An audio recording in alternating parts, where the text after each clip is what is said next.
Hello बच्चों, स्वागत है आपका किशन सर केमिस्ट्री क्लास में। आज हम आपको रसायन विज्ञान कक्षा 12 से संबंधित जो हमारा पहले ही पार्ट है बिलियन, जो 5 अंकों का पार्ट है बेटा, उससे लेकर पहला टॉपिक लेके आए हैं बिलियन। बिलियन किसे कहते हैं? बिलियन बेटा, बिलियन है हमारा इंग्लिश में इसे सॉल्यूशन कहते हैं। दो पदार्थ जो आपस में क्रिया करते हों, दो पदार्थ जो आपस में परस्पर क्रिया कर लेते हों बेटा, दो पदार्थों के समांगी मिश्रण को क्या कहा जाता है? बिलियन कहा जाता है। देखो परिभाषा, दो या दो से अधिक पदार्थ परस्पर क्रिया करने वाले पदार्थों का समांगी मिश्रण बिलियन कहलाता है। मतलब ऐसे पदार्थ जो आपस में क्रिया भी कर लेते हों और दो से अधिक भी हो सकते हैं, वो दो से कम भी होते हैं, क्या कहलाते हैं बेटा? बिलियन कहलाते हैं। जैसे एग्जाम्पल के तौर पे हम कहें चीनी और पानी का घोल। इसमें चीनी को पानी में घोला जाएगा, तो देखो हमने पानी प्लस चीनी और एरो क्या लिखा है? शरबत। यानी पानी में अगर चीनी घोली जाए तो क्या बनता है? शरबत बनता है। यहाँ पानी अगर हम बेटा अधिक मात्रा में लेंगे और चीनी को कम मात्रा में लेंगे तो क्या होगा? पानी अधिक मात्रा में तो पानी कहलाएगा विलायक, ठीक है बेटा, और चीनी अगर कम मात्रा में तो चीनी कहलाएगी विलयन। और विलय प्लस विलायक मिलकर क्या बनाते हैं? विलयन का निर्माण करते हैं। ये भी परिभाषा हो सकती है। जिस अवयव में विलय प्लस विलायक होते हैं या विलय प्लस विलायक मिलकर विलयन का निर्माण करते हैं, ठीक है, ठीक है। किसी विलयन में विलायक किसे कहते हैं बेटा? जो घोलता है, जो विलय को घोलता है, जिसकी मात्रा अधिक होती है वह विलायक कहलाता है और जिसकी मात्रा कम होती है वो क्या कहलाता है? विलय कहलाता है, ठीक है। देखो हमने लिख रखा है पानी और चीनी मिलकर क्या बनाएंगे? शरबत। अधिक मात्रा में तो पानी क्या कहलाएगा? विलायक, और चीनी क्या कहलाएगी? विलय। इनकी हम परिभाषा लिख सकते हैं विलय की। विलय इंग्लिश में इसे कहते हैं बेटा सॉल्यूट, SOLUTE, सॉल्यूट। और परिभाषा है किसी विलयन में कम मात्रा वाले घटक को, जो कम मात्रा में होता है, कम मात्रा वाले घटक को विलय कहते हैं, विलय कहते हैं, ठीक है बेटा। किसी विलयन में जो कम मात्रा में है वो विलय है। जैसे एग्जाम्पल में हमने एक गिलास पानी लिया और उसमें 2 चम्मच चीनी डाली, तो बेटा पानी चीनी में घुलेगा, पानी जो है चीनी को घोल देगा, ठीक है, और चीनी घुल जाएगी तो चीनी क्या कहलाएगी? विलय कहलाएगी, क्योंकि चीनी पानी के अंदर घुल गई है और चीनी कम मात्रा में थी। और विलायक की परिभाषा क्या है बेटा? इंग्लिश में इसे सॉल्वेंट कहते हैं। इसकी परिभाषा क्या है?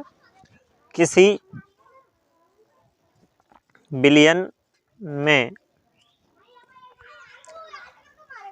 अधिक मात्रा वाले घटक को विलायक कहते हैं, ठीक है बेटा। जो किसी विलयन में अधिक मात्रा में होता है जो घटक, उसमें उसे विलायक कहते हैं। किसी विलयन में 2 घटक भी हो सकते हैं, 2 से अधिक भी हो सकते हैं। जैसे अगर हम शरबत की बात कर लें तो बेटा शरबत में हम देखो पानी ले सकते हैं, चीनी ले सकते हैं, नींबू भी डाल सकते हैं, तो 2 से अधिक घटक हो गए, है ना। और आप कोई फ्लेवर के लिए कोई इत्र वगैरह उसमें डाल सकते हैं, तो वो उसके क्या हो गए? घटक। तो यहाँ पर शरबत में कितने घटक लिए हमने? 2, तो इसके 2 घटक माने जाएंगे। तो किसी विलयन में जो कम मात्रा में होता है वो विलय कहलाता है, और जो ज़्यादा मात्रा में होगा वो क्या कहलाएगा बेटा? विलायक कहलाएगा। मैंने यहाँ विलयन की परिभाषा लिखी थी, 2 या 2 से अधिक परस्पर क्रिया करने वाले पदार्थों का समांगी मिश्रण विलयन कहलाता है। बेटा समांगी मिश्रण क्या होता है? जिस विलयन में जो घटक होंगे उनके आपस में संगठन क्या हो बेटा? समान हो। संगठन आपस में समान हो, उनके गुण भी लगभग क्या हो? समान हो। वो एक दूसरे से क्रिया कर रहे हो। संगठन, एक कण उसका होगा तो दूसरा कण उसका होगा, वह कहलाता है समांगी मिश्रण। आप यहाँ नोट में परिभाषा लिख सकते हैं बेटा, नोट में ये परिभाषा लिख सकते हैं समांगी मिश्रण की। समांगी मिश्रण की परिभाषा क्या है बेटा? संपूर्ण मिश्रण में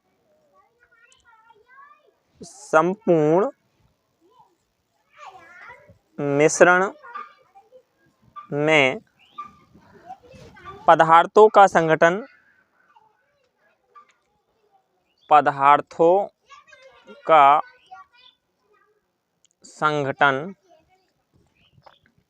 या गुण,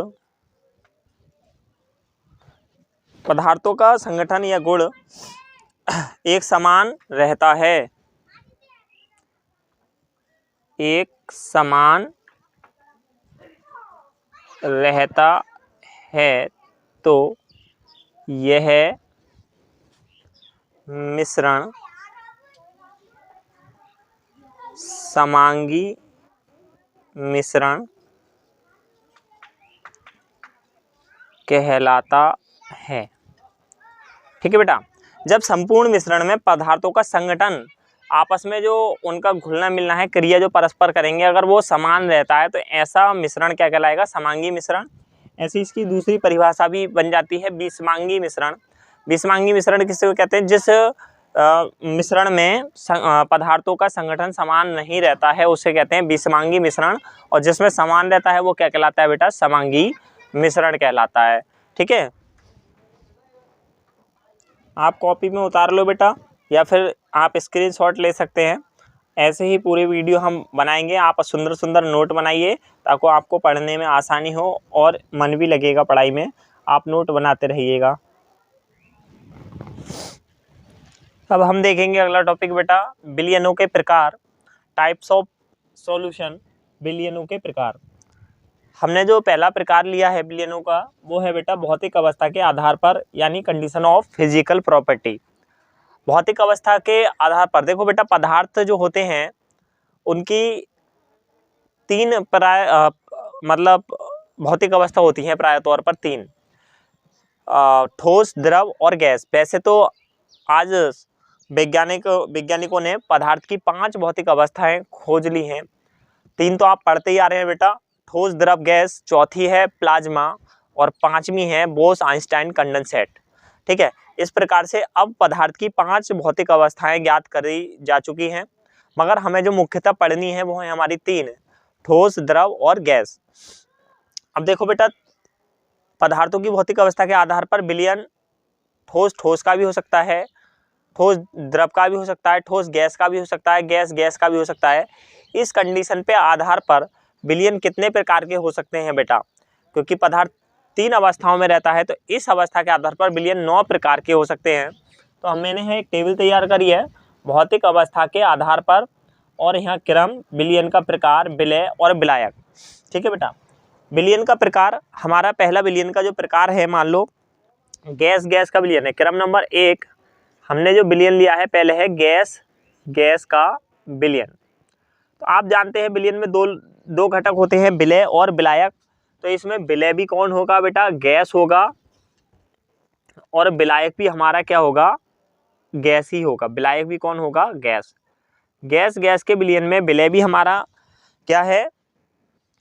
विलय भी हमारा गैस है और विलायक भी हमारा गैस है।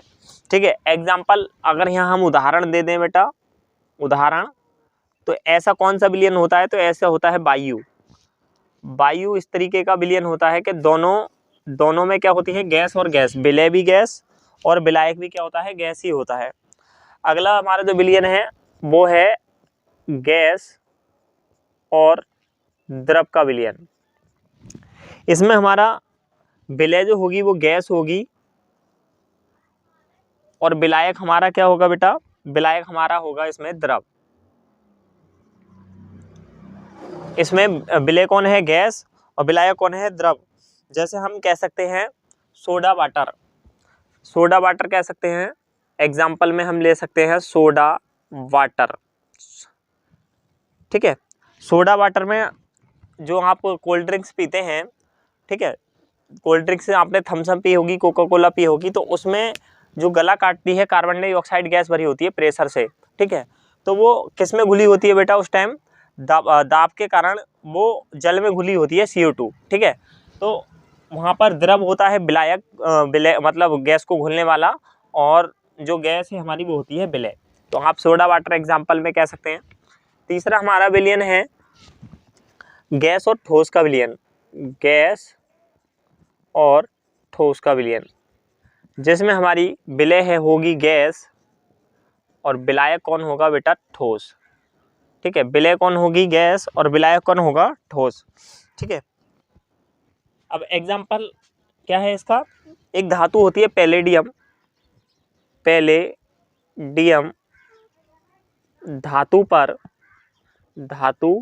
पर हाइड्रोजन का अधिशोषण।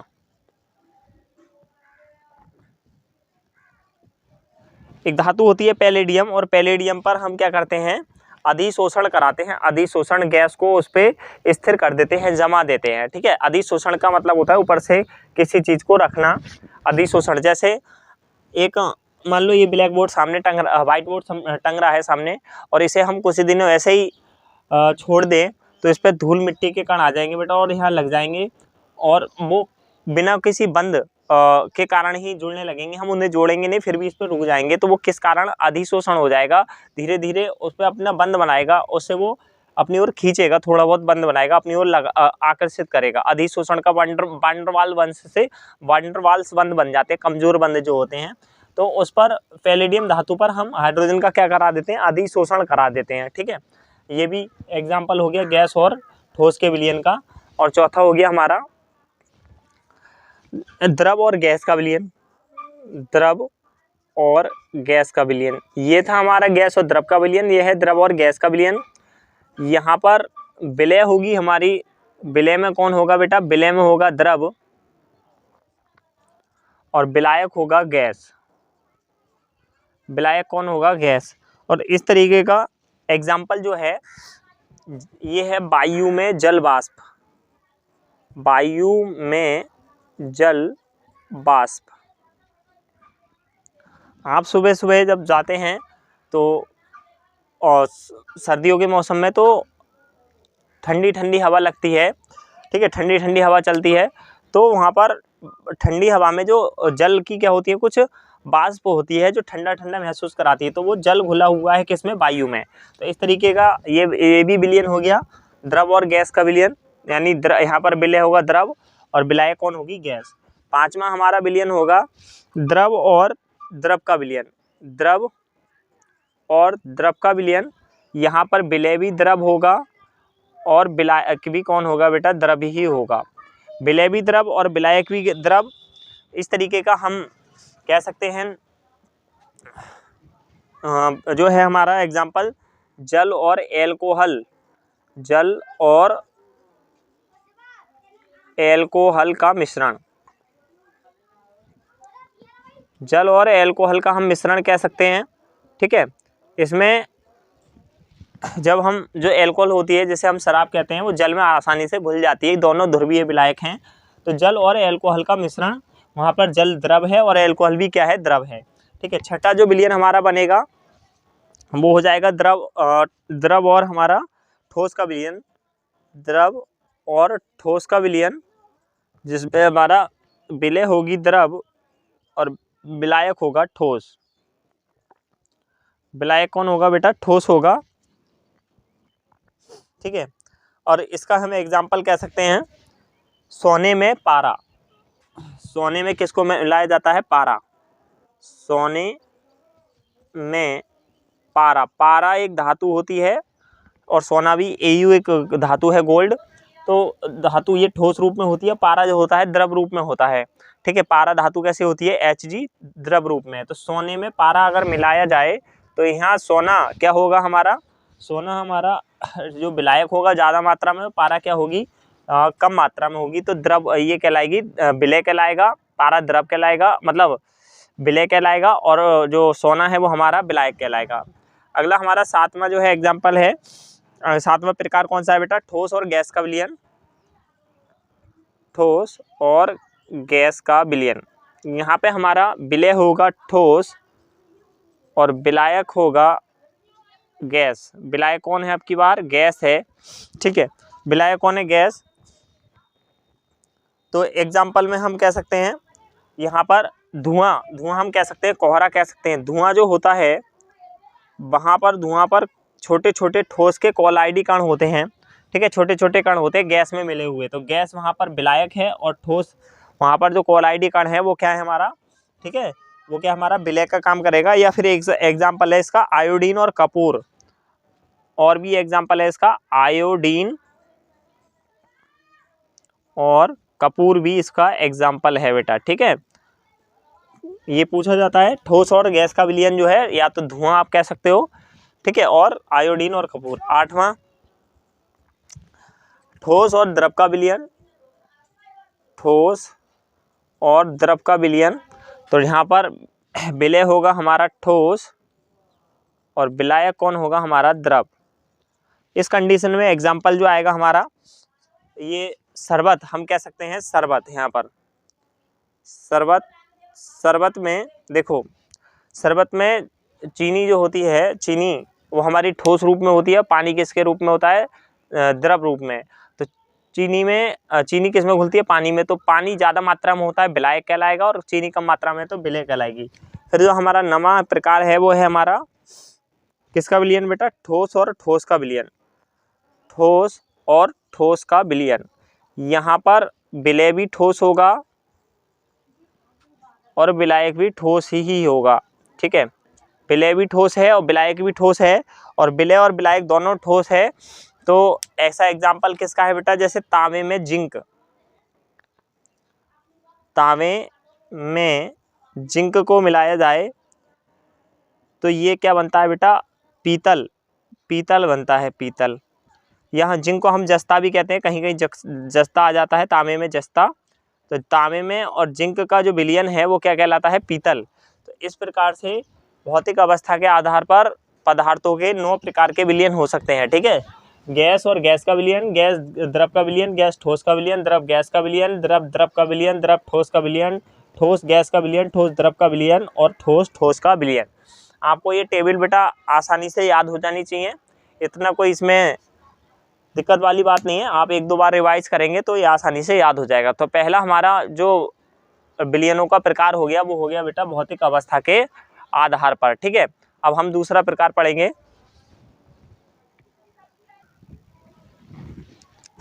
अब हम विलयनों के प्रकार पढ़ेंगे बेटा अवयवों की मात्रा के आधार पर या घटक की मात्रा के आधार पर। हम कह सकते हैं कि विलयन में जो घटक होते हैं विलय और विलायक, उनकी मात्रा कम या ज़्यादा करने पर वो कितने आधार के हो सकते हैं, कितने प्रकार के हो सकते हैं। तो ये इस प्रकार से 5 प्रकार के हो सकते हैं। अवयवों की मात्रा के आधार पर विलयन जो है 5 प्रकार के होते हैं। नंबर 1 है तनु विलयन। तनु विलयन वह होता है बेटा जिसमें विलय की मात्रा कम और विलायक की मात्रा अधिक होती है। जैसे हम कह सकते हैं कि हमने 1 लीटर पानी में, अगर 1 लीटर पानी में आधा चम्मच या 1 चम्मच चीनी को डाल रखा है तो वहाँ पर चीनी की मात्रा बहुत कम हो जाएगी और जो हमारा पानी है उसकी मात्रा बहुत अधिक होगी। तो इस तरीके का विलयन जो कहलाएगा वो कहलाएगा तनु विलयन। तो परिभाषा क्या है बेटा तनु विलयन की, वह विलयन जिसमें विलय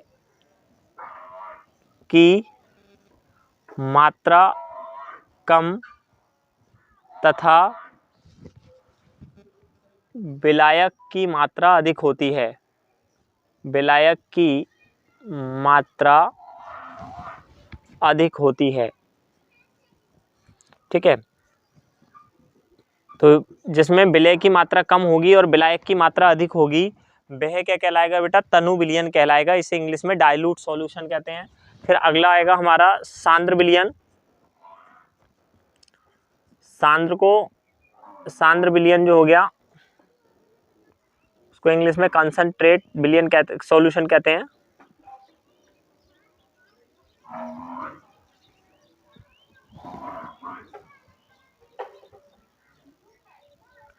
कंसंट्रेट सॉल्यूशन कहेंगे उसे। और यह है क्या, कौन सा विलयन है बेटा, जिसमें जो विलय की मात्रा होगी वो थोड़ी क्या होती है बेटा अधिक होती है। विलय की मात्रा विलायक की मात्रा भी अधिक होती है और विलय की मात्रा भी क्या होगी लगभग बराबर ही होती है, उसे कहते हैं सांद्र विलयन, ठीक है। तो हम लिख लेंगे परिभाषा कि वो है वह विलयन जिसमें विलय अधिक मात्रा में और विलायक जो होता है हमारा, ठीक है, वह विलयन जिसमें विलय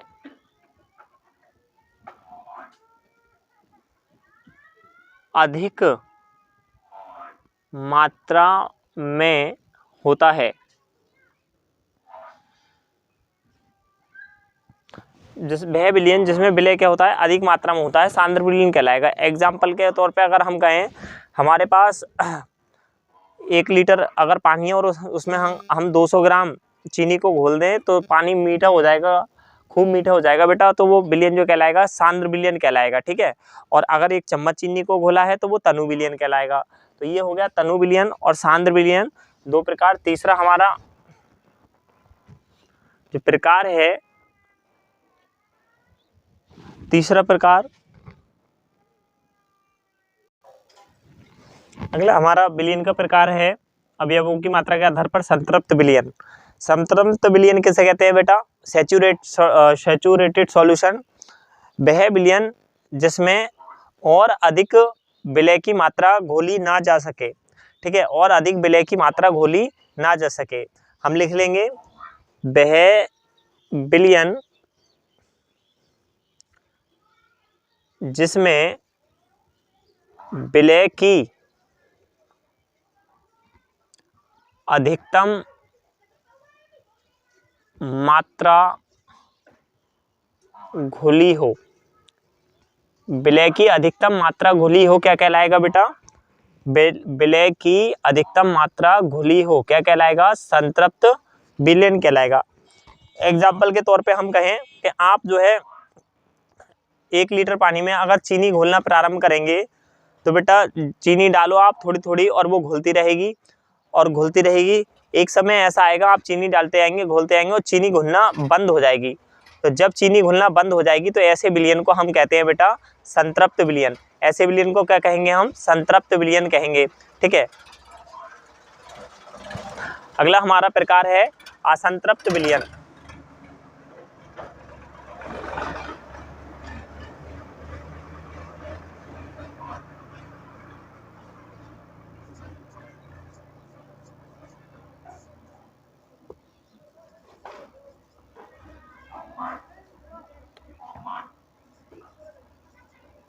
इसे इंग्लिश में कहते हैं अनसैचुरेटेड सॉल्यूशन। Unsaturated solution. ठीक है, सॉल्यूशन शॉर्ट में लिख दिया है यहाँ पर, आप समझ जाएंगे। ठीक है। अनसंतृप्त विलयन क्या है बेटा? ठीक है, अनसैचुरेटेड विलयन के वह विलयन जिसमें विलय की अधिकतम मात्रा से, जो विलय की मात्रा होती है अधिकतम मात्रा घुलने वाली, उससे कुछ कम मात्रा घुली होती है। ठीक है, विलय की अधिकतम मात्रा से कम मात्रा घुली हो उसे कहेंगे हम। ठीक है, असंतृप्त विलयन वह कहलाएगा जिसमें विलय की अधिकतम मात्रा से जहां पर वो घुलना बंद हो जाए उससे थोड़ी सी कम मात्रा घुली हो तो उसे कहेंगे असंतृप्त विलयन। हम परिभाषा लिख सकते हैं बेटा, परिभाषा लिखेंगे, वह विलयन जिसमें विलय की मात्रा अधिकतम से कुछ कम घुली हो। वह विलयन जिसमें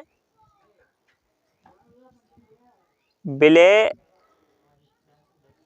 की मात्रा अधिकतम से कुछ कम घुली हो। कम घुली हो, अधिकतम मात्रा से कुछ कम घुली हो तो वो क्या कहलाएगा? असंतृप्त विलयन कहलाएगा। अगर हम आपसे कहेंगे 1 लीटर पानी में सपोज करो 250 ग्राम चीनी जो है पूरी तरीके से घुल सकती है, पूरी घुल जाएगी, उससे ज़्यादा नहीं घुल रही है, और आपने उसमें घोल रखी है बेटा 225 ग्राम, तो घोल कितनी सकती है? 250 ग्राम, और घोल कितनी रखी है? 225 ग्राम, तो वो क्या कहलाएगा? असंतृप्त विलयन कहलाएगा। ठीक है। और अगर 250 ग्राम घोल देते पूरी की पूरी तो वो कहलाता है संतृप्त, क्योंकि 250 ग्राम माना कि 250 ग्राम घुल सकती है और उसके बाद नहीं घुल सकती, तो 250 ग्राम पे कहलाएगा 1 लीटर पानी संतृप्त विलयन, और 225 ग्राम पे कहलाएगा असंतृप्त विलयन। ठीक है। और 5वां हमारा प्रकार है बेटा अति संतृप्त विलयन। अति संतृप्त विलयन। और अति संतृप्त विलयन किसे कहते हैं? वह विलयन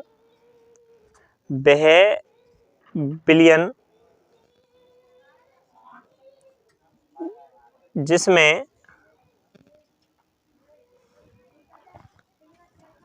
सामान्य ताप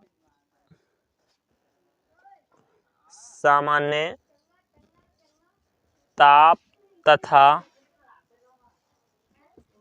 दाब पर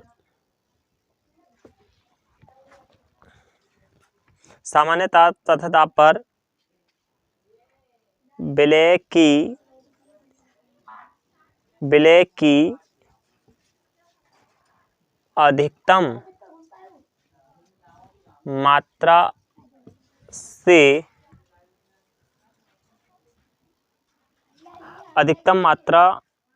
से ज़्यादा, अधिकतम मात्रा से अधिक मात्रा घुली हो, क्या कहलाएगा बेटा? अति संतृप्त विलयन कहलाएगा। वह विलयन जिसमें सामान्य ताप पर, एनटीपी कह सकते हो, नॉर्मल टेम्परेचर एंड प्रेशर, सामान्य ताप तथा दाब पर विलय की अधिकतम मात्रा से अधिक मात्रा घुली हो। जैसे हम कह सकते हैं कि सामान्य ताप पर हम चीनी को जल में घोलें तो वो जितनी घुलती रहेगी एक समय पर चीनी घुलना बंद हो जाए, और घोलना बंद हो जाए तो वो कहलाएगा संतृप्त विलयन। और फिर भी हम उसमें चीनी घोलते रहें तो बेटा फिर वो विलयन कैसा चला जाएगा? अति संतृप्त, यानी वहाँ चीनी की मात्रा फिर ज़्यादा होती चली जाएगी और पानी की मात्रा कम होती चली जाएगी, तो वो विलयन हो जाएगा अति संतृप्त विलयन। जब चीनी घुल रही है आसानी से, ठीक है, एक समय आएगा कि वो चीनी घुलती रहेगी और फिर घुलना बंद हो जाएगी, तब तो वह संतृप्त विलयन। और जब हम फिर भी चीनी को घोलते जा रहे हैं पानी में, तो वो कहलाएगा अति संतृप्त विलयन। इस तरीके से अवयवों की मात्रा के आधार पर विलयन 5 प्रकार के होते हैं: तनु विलयन, सांद्र विलयन, संतृप्त विलयन, असंतृप्त विलयन और अति संतृप्त विलयन। ठीक है। और बेटा भौतिक अवस्था के आधार पर कितने थे? 9 प्रकार के: गैस का विलयन, गैस द्रव का विलयन, गैस ठोस का विलयन और द्रव का विलयन, द्रव गैस का विलयन, द्रव ठोस का विलयन। इस तरीके से आप पीछे देख सकते हैं। आप अपनी सुंदर नोट बना के चलेंगे बेटा। एक तरफ से वीडियो प्रोवाइड करी जाएंगी पूरे सेशन के लिए। कक्षा 12 विलयन हमारा चैप्टर है, ये लेक्चर नंबर 1 है। ठीक है। आगे अगला टॉपिक हमारा नोट पॉइंट है बेटा विलयन चैप्टर से। नोट पॉइंट ये है कि पूर्णतः मिश्रित द्रव क्या होते हैं? पूर्णतः मिश्रित द्रव वह होते हैं जो आपस में पूरी तरीके से मिल जाएं। ठीक है, जैसे हम इंग्लिश में कहेंगे कंप्लीट मिक्सिबल लिक्विड।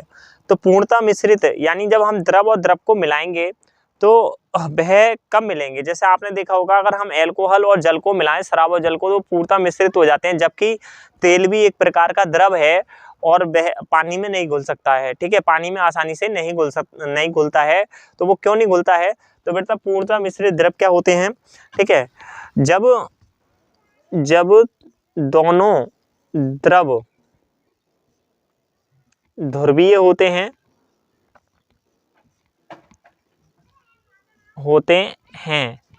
तो वह ध्रुवीय होते हैं, या दोनों ध्रुवीय होते हैं।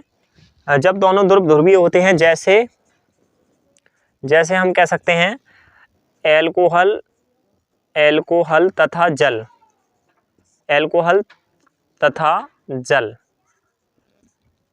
ध्रुवीय का क्या अर्थ है अभी बताएंगे बेटा। जैसे एल्कोहल तथा जल, या दोनों अध्रुवीय होते हैं,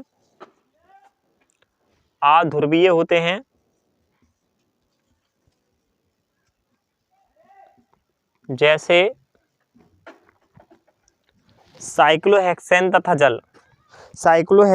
बेंजीन, हम कह सकते हैं हेक्सेन तथा बेंजीन।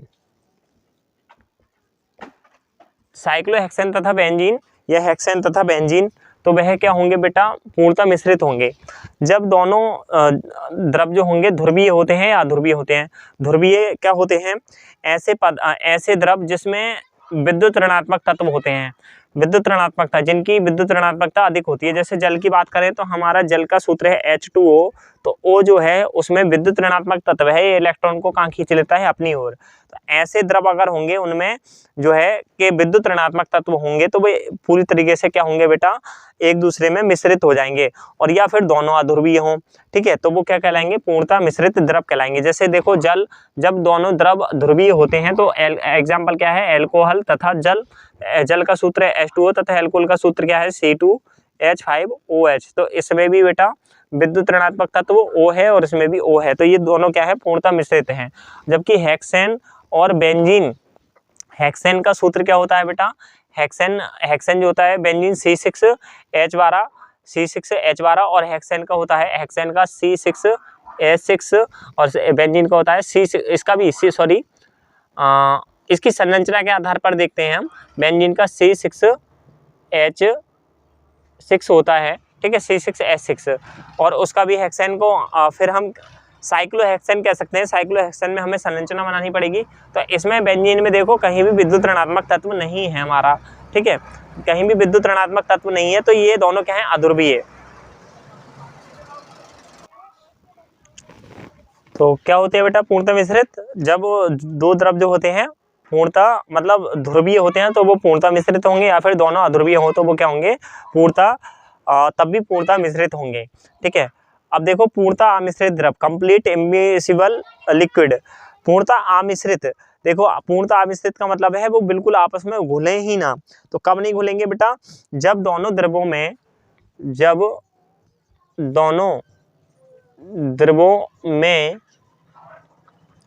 एक ध्रुवीय तथा एक क्या होगा बेटा, एक अध्रुवीय होता है, एक ध्रुवीय होता है और एक अध्रुवीय होता है।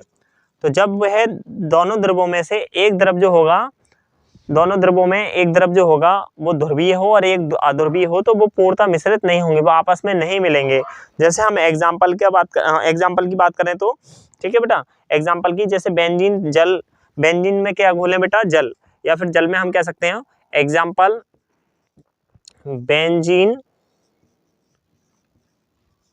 बेंजीन तथा जल, क्योंकि बेंजीन जो है अध्रुवीय है और जल क्या है, जल जो है हमारा ध्रुवीय है। या फिर हम कह सकते हैं हेक्सेन तथा जल। तो ये दोनों क्या है बेटा, ये दोनों पूर्णतः अमिश्रित हैं, क्योंकि हेक्सेन जो है जल में नहीं घुल सकती, वो अध्रुवीय है, और जल क्या है, ध्रुवीय, और बेंजीन भी जल में नहीं घुल सकती और वो भी क्या है, ध्रुवीय है। आंशिक मिश्रणीय द्रव क्या होते हैं बेटा, नंबर 3 है आंशिक मिश्रणीय या आंशिक मिश्रित द्रव कह सकते हैं हम, आंशिक